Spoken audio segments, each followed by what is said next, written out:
Sejam todos bem-vindos. Muito bem, bem-vindos.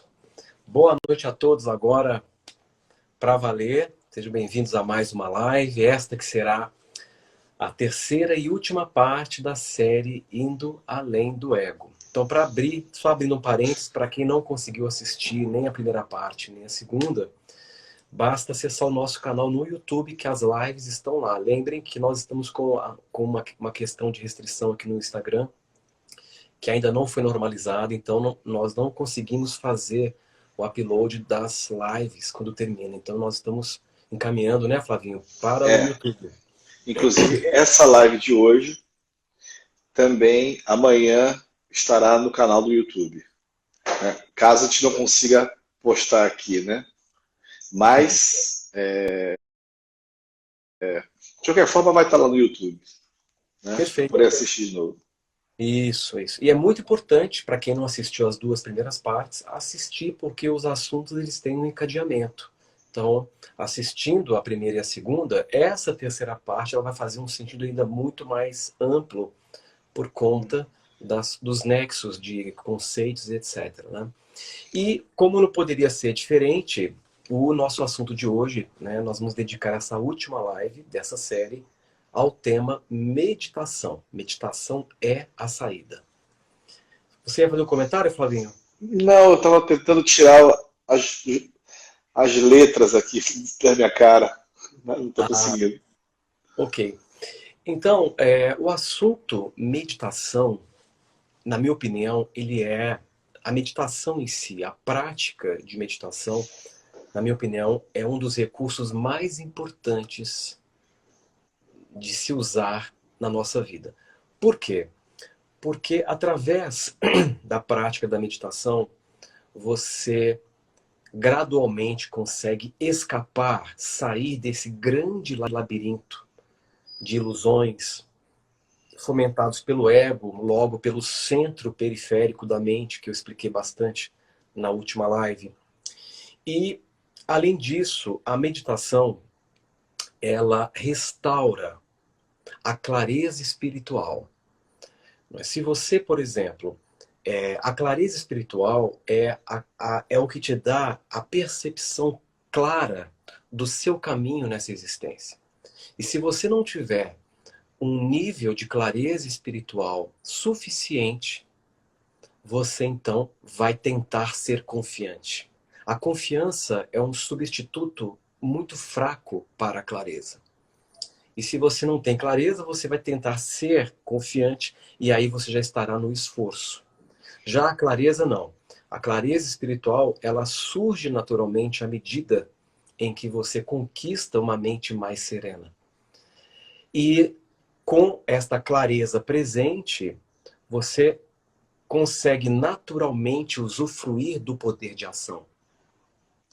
Vou dar um exemplo. Imagine que você agora está andando no escuro. E por estar escuro, obviamente, você vai andar com mais cuidado. Você vai se sentir inseguro e você então anda com muito cuidado e surgem dúvidas, receios, etc. Mas no momento que você acende a luz, imediatamente você assume uma postura resoluta e você então caminha com firmeza e com bastante noção do seu trajeto. Essa luz, neste exemplo, representa exatamente a clareza espiritual. E isso que nós estamos aqui agora colocando é uma perspectiva bastante disruptiva, porque numa visão padrão, acredita-se que nós temos que ser confiantes. Mas na verdade você não precisa da confiança. Você precisa de clareza. Se você tem clareza, naturalmente você age de forma resoluta e você então consegue desenvolver o que precisa ser desenvolvido. A, o, a perspectiva que eu quero traçar hoje aqui nessa discussão é entender que meditar é como construir um telescópio interior para penetrar na vastidão do espaço da consciência e constatar e reconhecer que esse espaço consciencial ele é infinito. Então, meditar é como se construísse um telescópio interno para penetrar nesse espaço vasto e descobrir que ele é infinito. E quanto mais você reconhecer a vastidão desse espaço interior que te constitui, mais fácil se torna viver. Mais simples é lidar com a mente. Mais simples é lidar consigo mesmo. E a pergunta que nós precisamos responder nesse começo, e que eu vou responder a partir de todo um caminho que nós vamos trilhar juntos aqui, é: o que é meditação? O que torna essa prática tão importante para o nosso desenvolvimento e tão importante para se conquistar uma vida plena, uma vida melhor? Hoje, como você sabe, né, Flavinho? Hoje o que mais se fala, a cada dia que passa, a cada ano que nós entramos, mais descobertas surgem a respeito dos benefícios da prática de meditação em termos de saúde física, saúde psíquica, psicológica, etc. Até então, a meditação ela era vista como uma prática que um pequeno grupo de excêntricos realizavam. Até que a ciência começou a penetrar fundo na neurofisiologia do processo e descobriu que, na verdade, meditação é realmente uma ferramenta extraordinária de transcendência e que possui um amplo impacto nos mais diversos níveis do ser humano, principalmente saúde física, etc. E aqui nós vamos traçar uma perspectiva para compreender, na essência, o que é meditação. Eu tenho um envolvimento muito antigo com esse assunto. Eu poderia dizer que esse meu envolvimento com esse assunto, ele já vem de algumas vidas envolvido com isso. E assim eu tenho bastante entrosamento e bastante familiaridade com esse tema, né, que nós vamos Ó, explorar. a Maria está perguntando aqui se meditar é diferente de relaxar. Ah, nós vamos chegar lá e vocês vão entender exatamente o que é meditação hoje. Uma vez perguntaram para Buda o seguinte, perguntaram para ele assim: Buda, o que você ganhou com a meditação? E ele responde: nada. Mas deixa eu dizer o que eu perdi. Então ele fala: eu perdi todo o medo, toda a raiva, toda a depressão, todo o medo da velhice, todo o medo da morte, todos os receios. E num outro momento, e essa conceituação de Buda ela é muito importante, associar a meditação com perda e não ganho.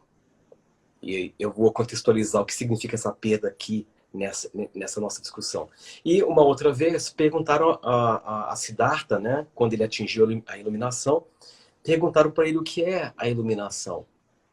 E ele fica em silêncio por alguns instantes e depois ele responde: a iluminação é o fim de todo o sofrimento. E há um termo em sânscrito que é dhyana. Esse termo em sânscrito tem algumas derivações. Na língua Pali, por exemplo, a derivação desse termo em Pali é Chan. E a derivação de dhyana para o japonês é Zen. Então, dhyana, Chan em Pali e Zen em japonês diz respeito, tem uma raiz etimológica em sânscrito que é dhyana. E dhyana é um termo que não existe tradução em nenhuma outra língua. Não há tradução. Se fôssemos buscar algo que se aproximasse do verdadeiro sentido do termo em sânscrito, dhyana, nós teríamos assim: sou meditação.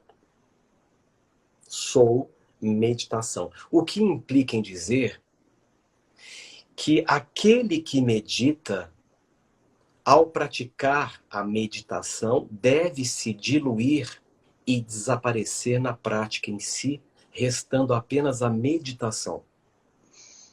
Então, esse seria o conceito essencial de meditação dentro do termo em sânscrito. Então, meditação, nessa proposta, implica em diluir aquele que medita na própria prática, até restar apenas o estado, a meditação. Por isso que dhyana é sou meditação. E isso é muito difícil das pessoas entenderem. E o que eu quero provocar aqui hoje, Flavinho, é consolidar a essência mais profunda do que é meditação, porque se as pessoas entenderem o que é o princípio da meditação em si, elas possuem já uma plataforma segura para se desenvolver bem nessa prática, que é o que eu também vou explicar ao longo do nosso bate-papo aqui. Então veja, meditação não é reflexão, meditação não é visualização, Relaxamento. meditação não é contemplação, meditação... Aliás, é bom explicar a diferença também de meditação para contemplação, né? Sim, nós vamos chegar lá. Então, eu quero que as pessoas entendam o que não é meditação primeiro. Então, meditação não é visualização. Meditação não é reflexão. Meditação não é contemplação. Meditação não é concentração. Não é visualização e não é ação. Porque se você medita acreditando que você precisa chegar em algum lugar ou alcançar um determinado resultado ou nível, você já está preso na superfície. E é apenas na superfície você consegue chegar em algum lugar. No nível mais profundo do teu ser, não há lugar para se chegar. Você já está onde você deveria estar. E... Uma coisa é o foco interno, né? Outra coisa é um exercício de expansão consciencial, ou de limpeza, ou expansão de chakras, né? Exato. Você pode visualizar, conectar com outras coisas diferentes. Sim, tem pessoas que falam assim, eu estava ali meditando nos meus problemas. Não, você estava refletindo. Reflexivo. Eu estava ali fazendo uma meditação, eu estava visualizando que eu estava no mar, tomando um banho. Não, você estava fazendo uma visualização criativa. Eu estava ali meditando de forma bastante focada numa questão aí de uma conta que eu tenho que resolver. Não, você estava concentrado. Então, note que nós usamos o termo meditação para outras atividades mentais que não tem nada a ver com meditação. E é por isso que as pessoas não conseguem compreender direito o que é meditação.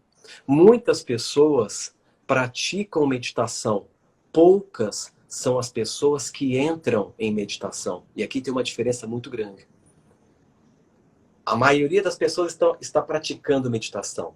Poucas são as pessoas que realmente entram no estado meditativo ou que se diluem, se dissolve na prática. Ou seja, quando aquele que pratica a meditação se tornar a meditação em si, portanto, aquela pessoa agora está realmente no estado meditativo. Então, quando as pessoas começam a perceber que meditar não é um ato, não é eu faço a meditação para chegar em algum lugar. Se você tira essa conceituação de meditação, as pessoas ficam confusas.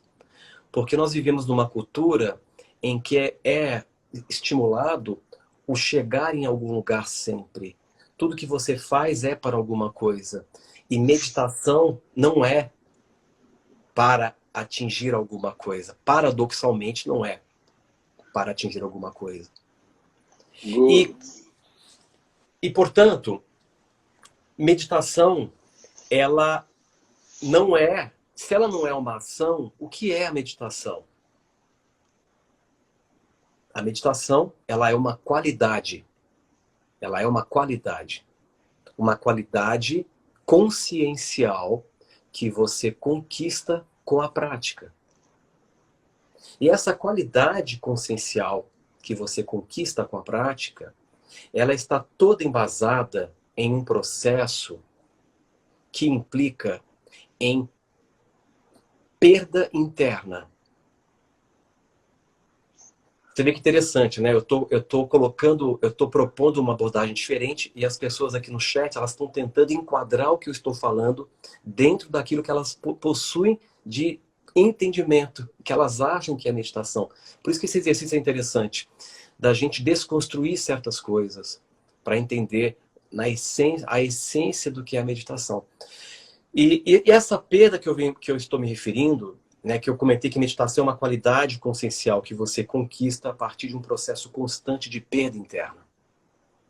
E essa perda implica em perder o apego ao tempo psicológico, em perder o apego à história que você conta de quem você pensa ser, perder o apego à própria história, perder o apego ao eu ficcional. E quando eu falo aqui perder o tempo psicológico, perder o apego ao tempo psicológico é um dos grandes desafios.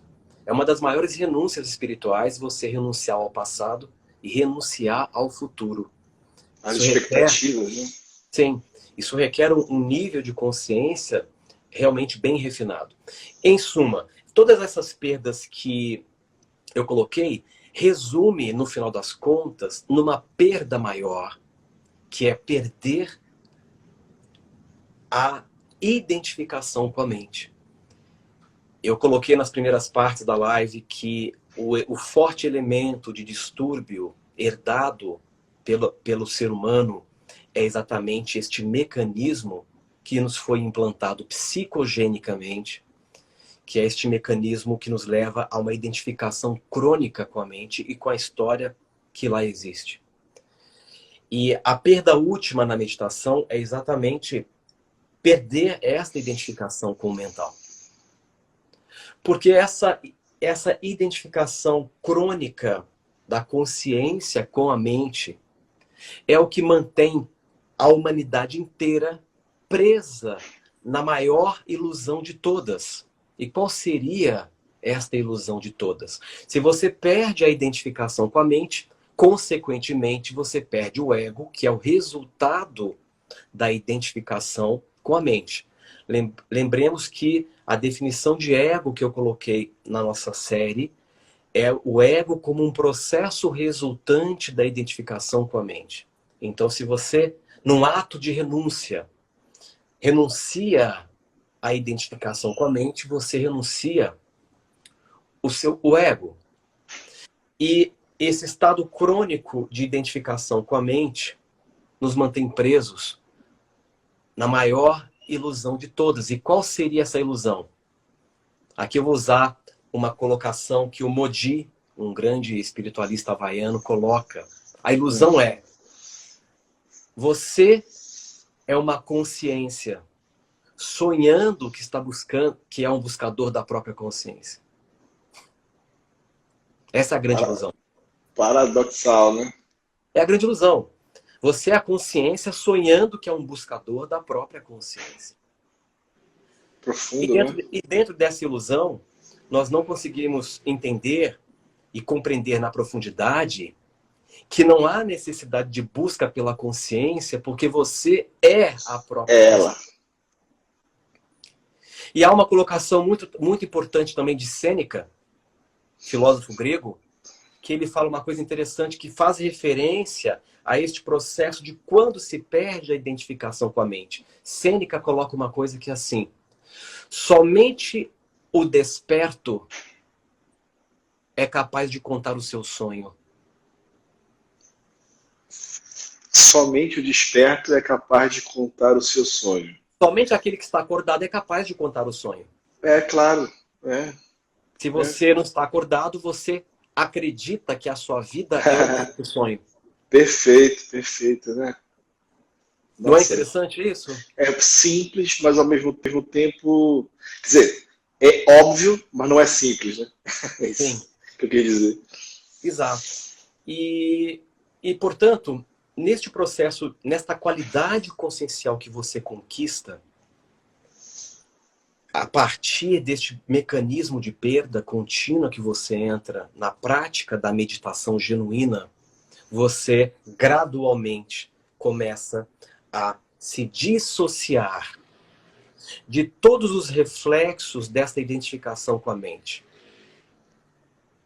Há momentos, por exemplo, os melhores momentos que nós vivemos São aqueles momentos que nós somos capazes de tocar a vida sem a interferência da história que nós contamos para nós de quem nós pensamos ser. Esses são os melhores momentos que você vive, que ali você experimenta uma plenitude incondicional e uma felicidade fantástica, porque por alguma razão, naqueles poucos momentos, você cessa a história, você cessa as representações mentais sobre o que é você e sobre o que é o mundo. Você cessa os pontos de vista.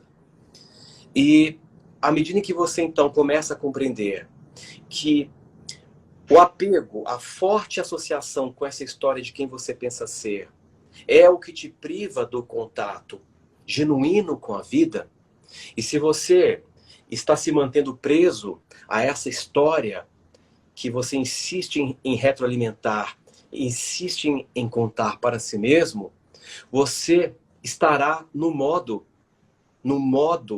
de resistência e julgamento. Quando estamos fortemente identificados com a mente, presos na história, nós automaticamente entramos num modo de resistência e julgamento. E esse modo de resistência e julgamento não nos permite ter contato com a vida. Num primeiro momento, a prática de meditação é a prática, num primeiro momento, de cessar os pontos de vistas, de cessar a história em você.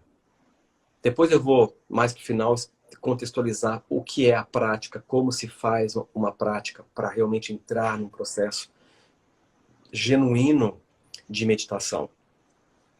Então, no primeiro momento, meditar tem a ver com cessar os pontos de vista, cessar as histórias.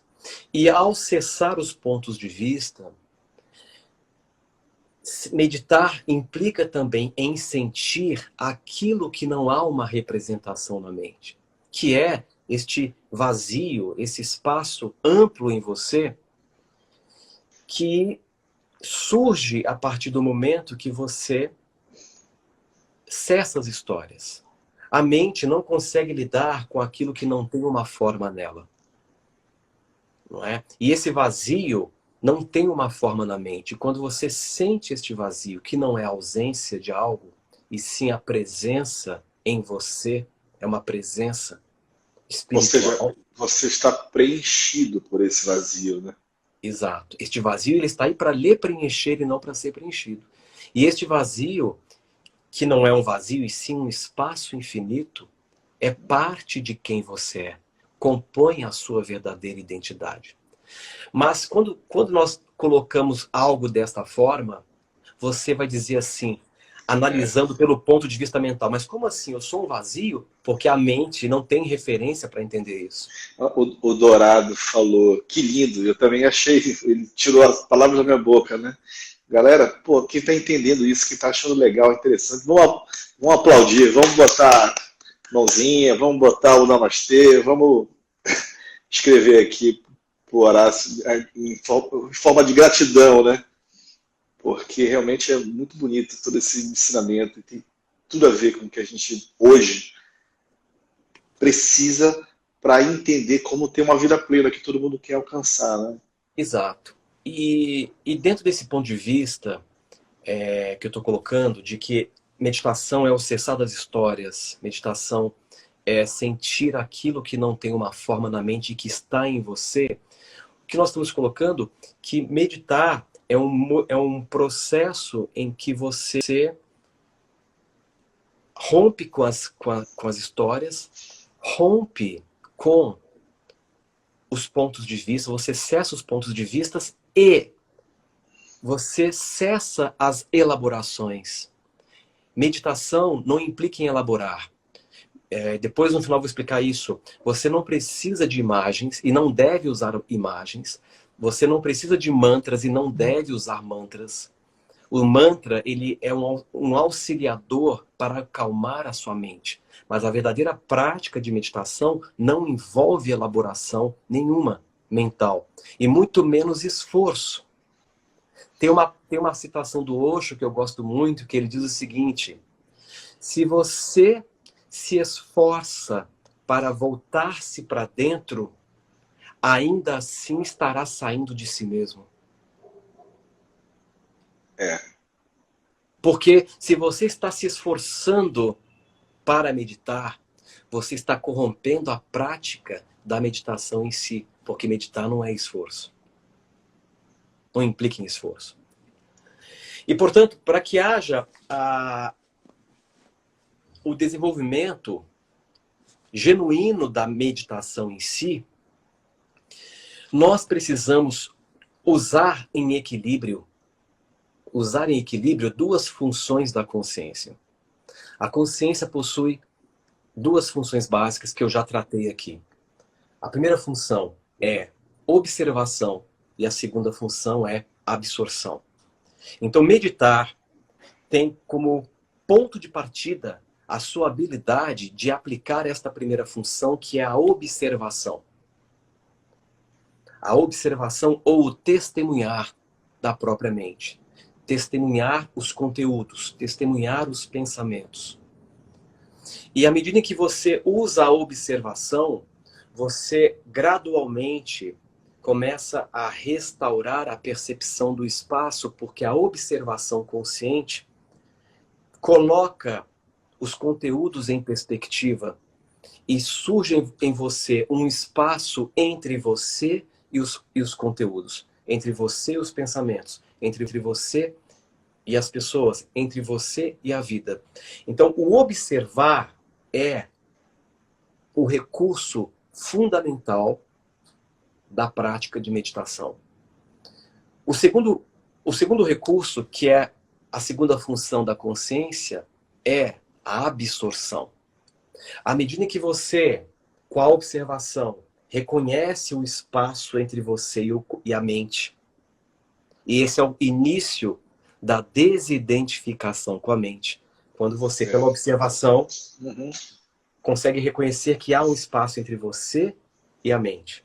E quando surge esse espaço, você se deixa absorver pelo espaço. Por isso que a prática da meditação, para ser eficiente, ela requer que você use em equilíbrio essas duas funções. Observação e absorção. E absorção. Você observa, sem esforço, o fluxo dos pensamentos. Porque... Exato. E esse exercício ele precisa ser um exercício de alta intensidade, em que você para, sem nenhum esforço, sem concentração, sem reflexão, sem visualização, sem ação, você apenas testemunha os pensamentos, testemunha a sua respiração. Porque a respiração, ela é um ótimo elemento para focar, porque a respiração não tem uma forma. E à medida que você aguça a sua capacidade de testemunhar, você começa a reconhecer o espaço no qual tudo acontece, o espaço no qual os pensamentos acontecem. E quando esse espaço surge no seu campo de percepção, você então se permite absorver neste espaço. E desta forma, você começa gradualmente a se aprofundar no processo da prática de meditação para se chegar no estado meditativo. Há pessoas que acreditam que meditar é tentar parar a mente. E não é isso. E meditar... fica fazendo esforço danado, né? Exatamente. Meditar é exatamente a condição na qual você, de forma relaxada, testemunha a mente para criar o espaço entre você e a mente. Sem nenhuma elaboração, sem música, sem imagem, sem mantras. Você pode usar um mantra de 2 sílabas para criar um ritmo, para sincronizar os hemisférios do cérebro, para baixar a frequência. Mas a prática genuína da meditação em si, ela não deve ter nenhuma elaboração. E isso é uma coisa muito interessante. E há momentos que nós experimentamos tocamos de uma maneira fugaz o estado meditativo. Há momentos que você toca, tangencia o estado meditativo por alguns instantes. No Japão, quando uma pessoa vive este momento fugaz de meditação ou de não mente, eles definem esse momento como Satori. Satori é um momento de não mente. Satori é um momento em que você, por alguns segundos, perde a identificação com a sua mente e experimenta esse estado de vacuidade. E nós passamos por algumas experiências naturais que nos remetem a este momento de não mente ou Satori. Por exemplo, momentos em que você se percebe dando uma gargalhada espontânea. Naquele momento em que você está gargalhando espontaneamente, você está tendo uma experiência de Satori. Momentos em que você está experimentando uma dor extrema física. A dor física extrema, ela tem o poder de parar a mente, porque a dor é uma experiência em si, sem representação na mente. E a mente não sabe lidar com aquilo que não tem uma forma nela. Então, quando vivenciamos uma dor física extrema, a nossa mente simplesmente para. E por alguns instantes, nós nos sentimos completamente livres de conteúdos e estamos naturalmente presentes no agora, né? Sabe, tem alguns esportes que ele causa isso na gente, né? Tipo o tênis, né? O tênis é tudo muito rápido, a bola é muito pequena, então só tem você e a bola o tempo todo, não dá tempo de pensar em mais nada mesmo, né? E, Sim, e a diferença entre um primeiro colocado e um décimo colocado é a habilidade de concentração que ele tem. exato. E outros esportes, como levantamento de peso, que requer uma força muito grande, a sua mente É, deixa para aí. completamente. E há também situações limítrofes, situações em que a sua vida está em risco. Por exemplo, pessoas que praticam esportes radicais, não é? Que elas estão ali num paredão vertical em que elas são forçadas a estarem extremamente presentes, com os sentidos aguçados, porque qualquer erro, ela pode morrer. Naquele momento, ela tem uma mudança de percepção tão grande que ela percebe que tudo fica mais colorido, tudo está mais vívido, e ela se sente muito mais viva do que o comum, e ali ela tem a experiência de capturar a vida na sua plenitude. E esse estado que elas experienciam quando elas estão em um momento nos esportes radicais é o Satori. E essas pessoas, quando elas voltam para a vida comum, elas voltam com esse contraste. E elas falam, nossa, mas eu quero aquela vida que eu sinto quando eu estou no paredão vertical. Eu não quero essa vida que eu vivo aqui em preto e branco. E por isso que muitas pessoas se viciam nesses esportes radicais, porque, na verdade, elas querem voltar a se sentir vivas como nunca. E quando elas voltam para a vida comum, elas perdem aquela cor que elas só sentem lá. Mas a boa notícia é que você não precisa ficar escalando montanhas o tempo todo para desfrutar desse estado. Pode meditar. Esse estado maravilhoso, né? Esse estado de vida ou esse estado de meditação. A prática da meditação, ela precisa ser regular, contínua. E há que se ter muita paciência, porque a primeira coisa que você se depara quando você fecha os olhos para testemunhar a si mesmo é uma loucura que acontece de modo velado. É um fluxo involuntário de pensamentos. E aí eu pergunto, por que nós vivemos de modo velado esta loucura? Aqui o que eu chamo de loucura é um comportamento involuntário da própria mente. De onde vem esse funcionamento involuntário da mente? por que que a grande maioria não tem o domínio para ligar a mente e desligar a mente ao seu bel prazer, como toda pessoa desperta faz. Uma vez que você conquiste a completa desidentificação com a mente, você terá o poder de ligar e desligar a mente ao seu bel prazer. E isso é sobrepujar uma programação que foi implantada há 65 milhões de anos atrás, como eu falei na primeira live. Agora, o que mantém a mente neste comportamento involuntário, eu vou explicar o que é. Este comportamento involuntário da mente, que é a loucura que estamos vivendo de modo velado, e se você pudesse ver isso de fora acontecendo, você literalmente iria achar que é uma loucura. Como as pessoas conseguem viver sendo controladas por uma mente baseada em um funcionamento involuntário?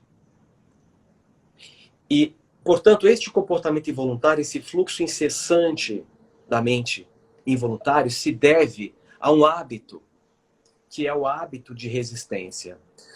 Toda experiência que você resistiu ou está resistindo se torna um pensamento involuntário.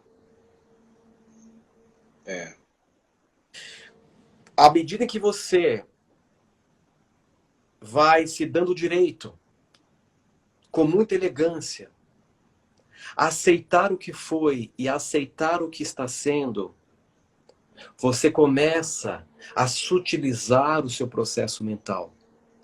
Porque se o pensamento involuntário ele é o reflexo de experiências e situações que eu resisto, e se eu resisto a uma experiência, eu não tenho a assimilação em 100% da experiência. O conhecimento, a sabedoria, só vem a partir do momento que você assimila em 100% uma experiência.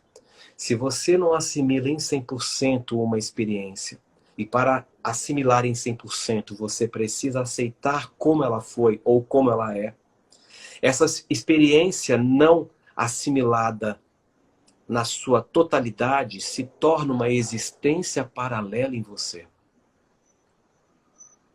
Então, dentro de nós, há uma série de situações paralelas que não fecham, que estão ativas pelo simples fato de eu não ter aceitado como foi.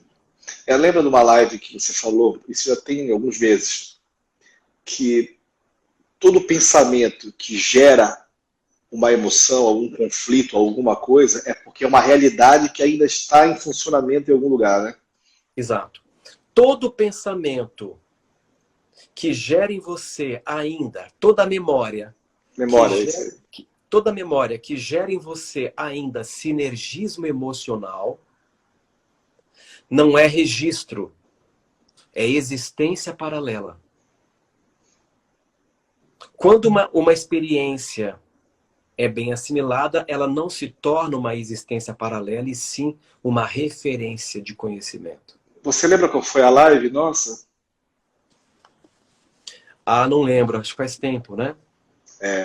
Mas tá aí, tá no Instagram do professor Horácio, viu, pessoal? Quem quiser assistir, rever isso aí, é uma live incrível. Onde eu quero chegar? Que se o ser humano possui uma mente com um comportamento involuntário, isso só significa uma coisa: o quão resistentes à realidade nós ainda somos. E a prática da meditação, ela vai lhe dando a habilidade de, aos poucos, ir se rendendo ao que foi e se rendendo ao que é. E aqui rendição não é fraqueza, rendição aqui é um estado de poder. Sabedoria. É o momento em que você aceita completamente para fechar os ciclos da sua vida. Portanto, para que a prática da meditação se torne efetiva, há que se ter um posicionamento extremamente delicado na prática da meditação em si. Oi, Sônia, o pessoal, a gente não lembra o nome da live, Faz bastante mas tempo que nós fizemos essa live, né? era receptores emocionais? Eu não sei se é a live Eu, sobre... eu, eu acho que receptores emocionais também fala um pouco disso. No Netflix também, acho que pode começar assistindo receptores emocionais que já vai ter uma referência a isso, né? Sim. Portanto, a prática da meditação, ela provoca dois efeitos. O primeiro efeito, que é um efeito inicial, que é a experiência de sentir o silêncio interior a partir de uma mente tranquila. Você sente um silêncio, uma qualidade de silêncio a partir de uma mente tranquila. Quando você realmente extrapola este primeiro estágio e entra em meditação, você então experimenta o silêncio da ausência da mente. Uma coisa é o silêncio de uma mente tranquila, outra coisa é o silêncio do estado de não mente. E esse estado de não mente é o momento que aquele que pratica a meditação se diluiu na prática em si. Não há mais aquele que medita. Não há mais buscas. Não há A, Vane- mais objetivos. a Vanessa fez uma pergunta interessante aqui. O ego é então um objeto observável da consciência que parece um programinha, né? O ego, Instalado. o ego, ele é um processo. O ego é um processo resultante da identificação crônica da consciência com a mente. Se você, aos poucos, aprofunda a sua capacidade de perceber a própria mente, você já está criando a desidentificação. Se você é capaz de perceber e reconhecer que você não é a mente, e sim aquele que observa a mente, você já está criando a desidentificação.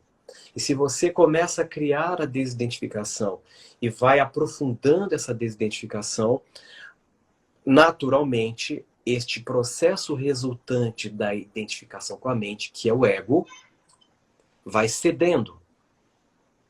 Há uma série de práticas. Ela acabou de citar o Vipassana, que é uma prática também bem simples, bem essencial. Mas a pergunta diante desse contexto teórico é: como praticar meditação? É. Como praticar meditação? É o que eu quero explicar nesses poucos minutos que nos restam aqui. A meditação, ela é um exercício muito simples. Todas as práticas de meditação que existem hoje são derivações de uma prática raiz. De uma prática raiz. E a prática raiz consiste em você sentar com a coluna confortavelmente ereta. A coluna, ela não é só uma estrutura, ela é uma rede de comunicação. Muito do seu processo de percepção e cognição dependem da coluna. Um dia eu posso fazer uma live para aprofundar esse assunto da coluna. Quanto mais ereta você mantiver a coluna, maior será o fluxo de energia que irá aguçar a sua percepção. Então a coluna precisa estar confortavelmente ereta. E a princípio, você apenas fecha os olhos, preste atenção na sua respiração, mas não controle a respiração. Apenas deixe o ar ir e vir naturalmente. E você apenas testemunha a sua respiração. E os pensamentos que surgirem, você apenas testemunha. Você fornece o espaço para que eles possam ser o que eles são. Você não combate o pensamento. Se um pensamento te capturar para longe, você simplesmente e gentilmente retorna para o seu foco. Mas não deve haver esforço, não deve haver elaboração, não deve haver imagens, não deve haver música. O melhor momento para se praticar é ao acordar e antes de dormir. São os horários que você já está mais predisposto. E, de preferência, fazer a prática em um ambiente sem estímulos. Eu, particularmente, gosto de fazer a prática no escuro total. No escuro, sem nenhum estímulo, sem nenhum som. Muitas vezes eu faço uma prática de bioenergia com música, uma música sem muito conteúdo emocional, para centrar um pouco a energia. Mas quando eu vou entrar no processo da prática em si, é sem nenhum estímulo. A verdadeira meditação é aquela em que você apenas testemunha sem esforço e sem nenhuma estimulação. Uma outra dica importante é, quando um pensamento surgir, apenas acolha. Para quem nunca fez meditação, nunca praticou, os primeiros meses vão ser de testemunhar o caos, o fluxo incessante de pensamentos. E tudo bem, Já é importante. já é importante. Já é uma dissociação, né? Só com uma distância mais próxima, né? Isso. Um bom exemplo é como se você entrasse num balão, aqueles balões de gás, né? Que tem aquela cabine, e você começasse a subir. Enquanto você está próximo, você está presenciando todo o caos das ruas, a movimentação dos carros, os sons, e à medida que o balão vai se afastando, aquilo que era caos agora vai ficando silencioso, silêncio. Quanto mais você se distancia, chega um ponto que aquele caos, aquela agitação ainda está lá. Mas você está num estado em que cessa absolutamente toda atividade. E se esses princípios forem respeitados, que são princípios que compõem a prática da meditação raiz, você tem condições de avançar profundamente.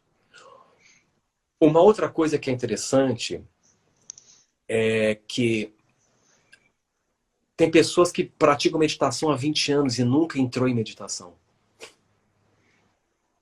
Porque não entenderam que meditação não é para se chegar em algum lugar. E meditam, por exemplo, 1 hora por dia e passa 17 horas de vida útil sem nenhuma presença. Então, são 17 horas reforçando a inconsciência contra 1 hora de presença. Essa 1 hora de meditação que você exerce vai servir apenas para decantar o excesso da não presença que você alimenta no seu dia a dia. Portanto, a prática de meditação, ela deve ser acompanhada também do exercício no dia a dia da presença. E se você realmente... ela ajuda também, né? Inconscientemente, dá um empurrãozinho. A meditação vai aumentar a sua aderência no corpo. Isso é natural. Ela atenua o reptiliano, então a tendência é ficar um pouco mais centrado. Né? É. Mas se você não cuidar da sua presença no dia a dia, a sua meditação vai ser usada para decantar os excessos de não presença. E chegará um momento que, se você praticar regularmente, eu sugiro que a prática tenha como começo 5 minutos, porque não é quantidade, é a intensidade de foco. É a intensidade. E, naturalmente, você vai sentir necessidade de aumentar esse tempo, até chegar a 1 hora, 2, enfim. E quanto tempo você sugere, assim, por dia, uma pessoa que está começando? Então, eu acabei de falar. A princípio, 5 minutos. 5 minutos? Eu de total intensidade. Ouvi falar alguns minutos. De total intensidade. Sim. Né? Vale mais a pena você meditar 5 minutos com intensidade do que meia hora, 1 hora sem comprometimento com aquele momento. E a prática regular e diária, não é? dessa forma, respeitando esses princípios, sem esforço, de forma atenta, trabalhando o equilíbrio entre a observação e a absorção, mantendo esta prática, você irá aprofundar neste processo e chegará o momento que você irá terminar a prática da meditação e ainda você estará em meditação. Chegará o momento que a própria técnica se tornará um obstáculo e você também terá que deixar a técnica. E quando isso acontecer, você agora não precisa mais parar para meditar, porque agora você vive em meditação. E quando isso acontecer, você será uma pessoa desperta. Será aquele desperto capaz de contar o próprio sonho. Lindo, lindo, lindo, lindo, lindo. Lindo, lindo mesmo.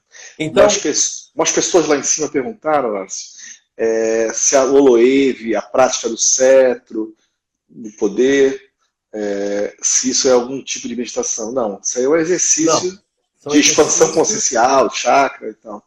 Isso, são exercícios conexão. de visualização interna, exercícios bioenergéticos que criam um estado harmônico para que você possa ingressar na prática de meditação. Mas vamos deixar bem claro que se houver elaboração mental de qualquer nível, não é meditação.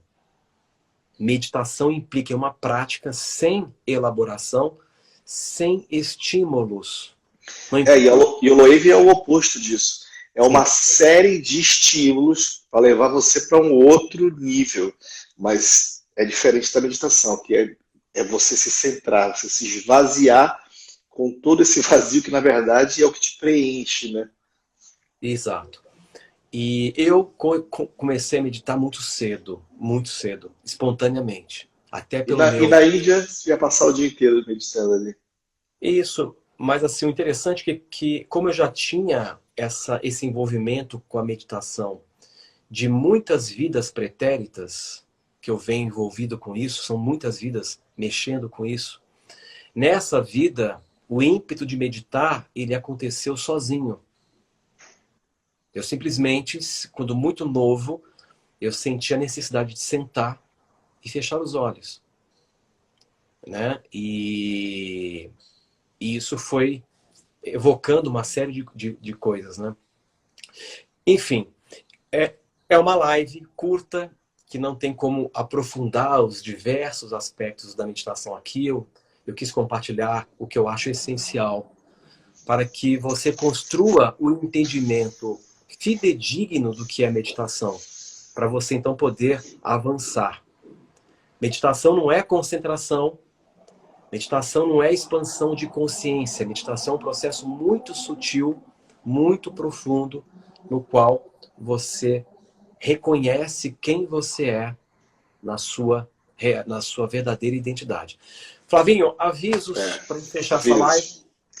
Primeiro, eu vou pedir para todo mundo dar um print da tela, postar no seu story, para que esse conteúdo consiga chegar até mais pessoas. O algoritmo, né, do Instagram entenda que ele é relevante e que isso serve. E serve muito, né? Porque isso aqui é um conteúdo transformador de vida, né? De expansão consciencial. E lembrando que essa live amanhã estará no YouTube, no canal do professor, e que há pedidos de muitos, né, que já vem pedindo para a gente esse tema. Fizemos uma pesquisa no começo do ano e muita gente citou nessa pesquisa esse título que eu vou falar aqui agora. Nós decidimos fazer uma série de lives sobre o duplo. Professor, pode explicar o que é o duplo? Pessoal, que não sabe, porque muita gente já... Nós vamos fazer uma série de lives com o tema O Duplo. E o duplo, ele é um aspecto misterioso da constituição humana que opera em um tempo diferente do nosso. E através de um contato com este duplo, nós podemos pedir para que ele nos auxilie a resolver uma série de problemas. É um assunto simplesmente fantástico, que nós vamos começar a série na próxima terça da semana que vem. Então vai ser uma série de lives. Lembrando, o duplo é um aspecto nosso, da nossa melhor versão, não é isso? Futura. Então, assim, em geral, quando a gente alcança alguma coisa ou entende, tem um insight e muda de realidade para uma realidade mais próspera e abundante, isso tem a ver diretamente com o duplo também, né?